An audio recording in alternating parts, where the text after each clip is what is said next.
অৰুণোদয়ৰ লগতে আমি এইবাৰ কি কৰিছো যে আমাৰ যিমান ল'ৰা ছোৱালীয়ে মেট্ৰিক পৰীক্ষা দিব মেট্ৰিক পৰীক্ষাৰ আগতে গাখীৰ এগিলাচ অন্তত ল'ৰাটোৱে খাব পাব লাগে এখন নোটবুক কিনিব লাগে বহি কাগজ কিনিব লাগে যিমান ল'ৰা ছোৱালীয়ে মেট্ৰিক দিব নৱেম্বৰ মাহৰ পৰা মেট্ৰিক নোযোৱালৈকে সব মেট্ৰিক কেণ্ডিডেটক মাহত মই 300 টকা কৰি দি গৈ থাকিম যাতে আমাৰ ল'ৰা ছোৱালীয়ে মেট্ৰিকৰ কাৰণে ৰেডি হ'ব পাৰে তাৰ লগত কি আছে আপোনালোকে জানে যে আমাৰ সেলফ হেল্প গ্ৰুপত যিবিলাক মহিলা আছে সেই মহিলাক আমি 10,000 কৈ টকা দিয়াৰ ব্যৱস্থা কৰিছো অসমৰ সকলো জাগাতে নলবাৰী জাগিৰোড ঢেকিয়াজুলিত বহুত বড় মা আৰু বাইদেউ আছে আপোনালোকে ফোন কৰিলে খুদিলে গম পাব সকলোৱে 10,000 টকা কৈ পালে কিন্তু আমাৰ বিটিসি আজিলৈকে এই 10,000 টকাটো পোৱা নাই মই আপোনালোকক প্ৰতিশ্ৰুতি দিছো যে সেপ্টেম্বৰত ইলেকশন হৈ যাব নৱেম্বৰত আত্মসহায়ক গোটৰ মাসকলক মই 10,000 টকা কৈ নিজে আহি আপোনালোকক দি থৈ যাম অৰুণোদয় আঁচনি পালে ঘৰৰ মাহৰ ইনকামত 1250 টকা যোগ হয় লগতে এইবাৰ আমি ঠিক কৰিছো যে 1 জানুৱাৰীৰ পৰা অৰুণোদয় লগতে আপোনালোকক আমি গ্যাস কিনিবৰ কাৰণেও আৰু 250 টকা কৈ আমি দিম তাৰ মানে কিমান হল 1250 আৰু 250 1500 টকা আৰু কেতিয়া অকল ইলেকশনৰ আগত নহয় যিমান দিনলৈ চৰকাৰ থাকিব সিমান দিনলৈ অৰুণোদয় পায়েই থাকিব ইলেকশনৰ খানাত কেতিয়াবা জ্বলাটো অলপ বেছিও হ'ব পাৰে কিন্তু অৰুণোদয় সদায় মিঠাই থাকে অৰুণোদয় কেতিয়াও তিতা নাথাকে হয় নে নহয় সেই কাৰণে আমি এইবাৰ ইলেকশনৰ ঘোষণা পত্ৰত কৈছো যে আমাৰ বিটিসিৰ 5 লাখ মহিলাক আমি নতুনকৈ অৰুণোদয় আঁচনি আৰু গ্যাসৰ কাৰণে 250 টকা আমি দিয়াৰ ব্যৱস্থা কৰিম শ্ৰদ্ধা ৰাইজ ৰেশন কাৰ্ড কাৰ আছে হাত ডাঙক ঠিক আছে কাৰ ৰেশন কাৰ্ড নাই হাত ডাঙক এইবাৰ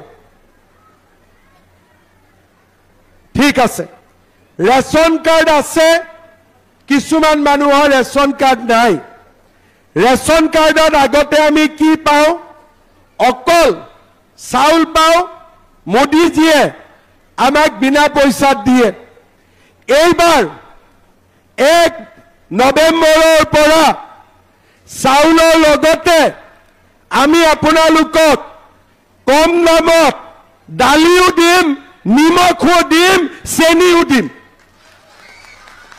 কি দিম চাউল দালি নিমখ চেনি আৰু অৰুণোদয় 250 টকা যোগ কৰি দিম যাতে আমি গ্যাস কিনিব পাৰো আজি আপোনালোকে চাওক বিজেপি গভৰ্ণমেণ্ট আছে আমি ক্লাস 9ত ছোৱালীক সাইকেল দিও হায়াৰ সেকেন্ডাৰীত ভাল ৰিজাল্ট কৰিলে স্কুটি দিও কলেজত বিনামূলীয়া এডমিশন দিও আৰু নিযুত মহিলা আঁচনি হায়াৰ সেকেন্ডাৰীত ছোৱালীক 1000 ডিগ্ৰীত 1250 আৰু ইউনিভাৰ্চিটিত গলে 2500 টকা এইবাৰ যিমান মেট্ৰিক কেণ্ডিডেট থাকিব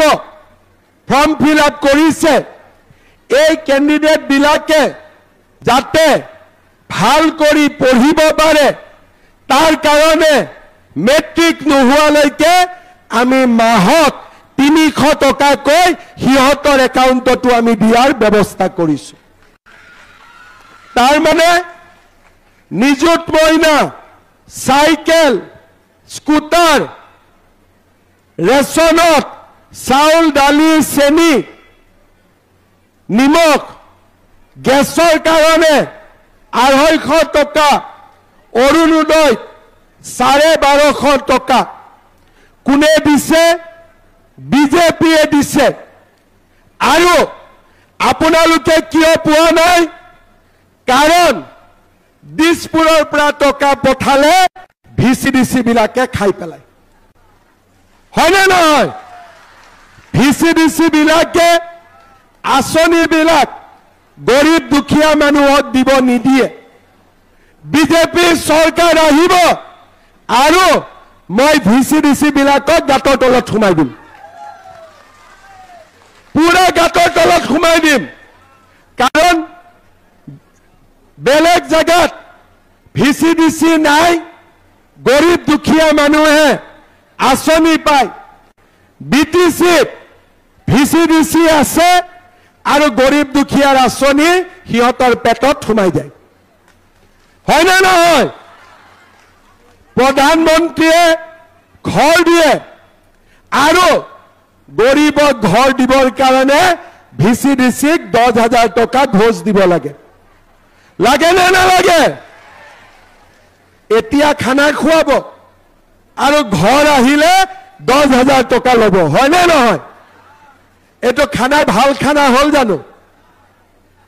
এতিয়া খানা খুৱাব আৰু যেতিয়া গৰীবৰ ঘৰ আহিব ক'ব 10,000 টকা দে। খানা কাৰ পইচা দি খুৱাই আছে? আপোনালোকৰ পৰা লোৱা 10,000 টকা দিয়ে এতিয়া খানা খুৱাই আছে, হয়নে নহয়? হয়নে নহয়? সেইকাৰণে আমি এইবাৰ এই ভিচিডিচি বিলাকক গাঁতৰ তলত সোমাই দিম, কোনেও যাতে গৰীব দুখীয়া মানুহৰ পৰা আৰু টকা খাব নোৱাৰিব। ঠিক কৈছো নে নাই? মই অৰুণোদয়ৰ কাৰণেও পইচা দিব লাগে, ৰেচন কাৰ্ডৰ কাৰণেও পইচা দিব লাগে।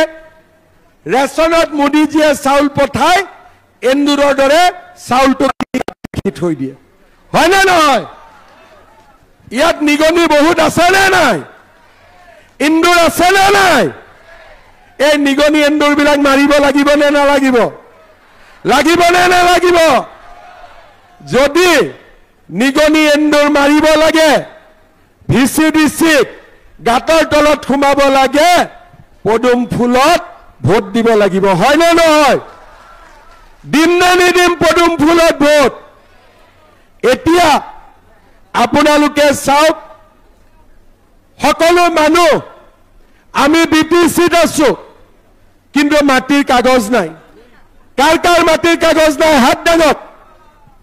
কাৰ কাৰ মাটিৰ কাগজ নাই? হাত দাঙক। আজি চাওক, মাটিৰ কাগজ নাই, প্ৰধানমন্ত্ৰীৰ ঘৰ নাই, অৰুণোদয় নাই। এই ব্যৱস্থাৰ পৰিৱৰ্তন আমি কৰিব লাগিব। এখন বিটিচি বনাব লাগিব।